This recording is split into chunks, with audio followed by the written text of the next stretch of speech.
শিরক এমন একটা কবিরা গুনাহ, যে গুনাহ করলে আল্লাহ পাক বলে এই গুনাহ আমি কখনো মাফ করব না।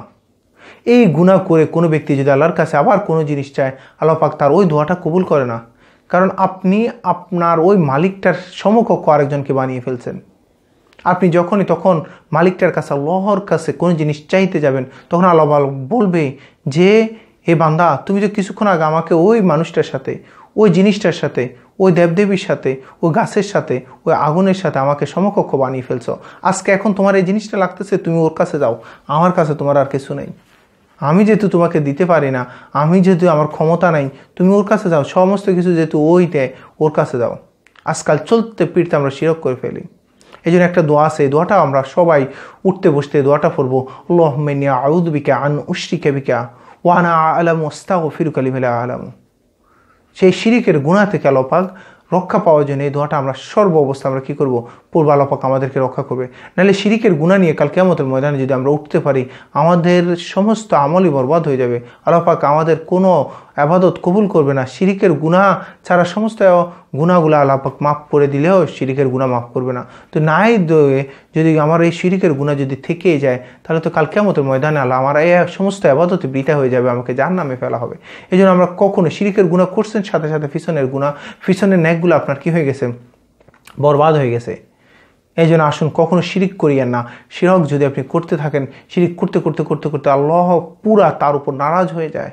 এই জন্য কখনো শিরিকের কাছে কিনারে যাবেন না। শিরক বিশেষ করে রাসূল সাল্লাল্লাহু আলাইহি ওয়াসাল্লাম বলে, আমার উম্মতের মধ্যে শিরক খৌফে ছোট মানে কি লোক দেখানো শিরক যে জিনিসটা, এটা বেশি থাকবে।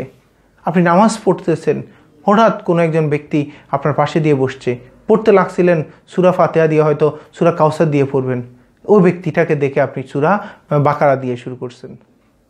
ওই ব্যক্তি আপনি আস্তে আস্তে করে আপনি নামাজ পড়তেছেন একজন মানুষকে দেখানোর জন্য, রুকুটা কি সুন্দর করে করতেছেন, একমাত্র মানুষ দেখতেছে এই জন্য।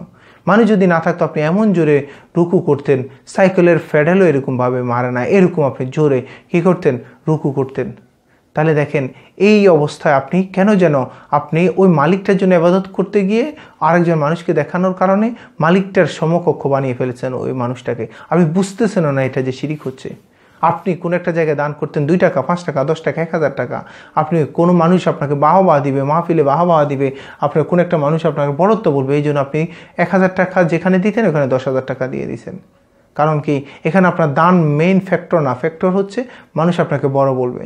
তাহলে এটা হচ্ছে শিরিকে খুফির মতো। এই জন্য আমরা এই শিরক থেকে আমরা বাঁচার জন্য সর্বাবস্থা আমরা দোয়া পড়বো, সমস্ত শিরক থেকে বাঁচার জন্য এই শিরিকের দোয়াটা পড়বো। কারণ শিরিকের গুনাহ যদি আমি করি, কাল কিয়ামতের ময়দানে উঠে আমার সমস্ত আমল বরবাদ হয়ে যাবে, আমাকে জাহান্নামে ফেলা হবে। আর দুনিয়াতে তো আল্লাহু আকবার, আমার কোনো দোয়াই আল্লাহ পাক কবুল করবে না।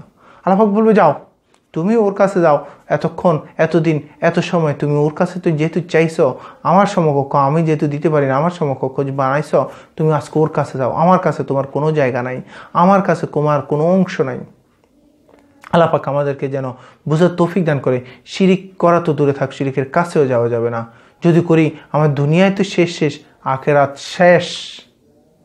আল্লাহ পাক আমাদের সবাইকে দিনের সঠিক বুঝ দান করুক। আসসালামু আলাইকুম ওয়া রাহমাতুল্লাহি ওয়া বারাকাতুহু।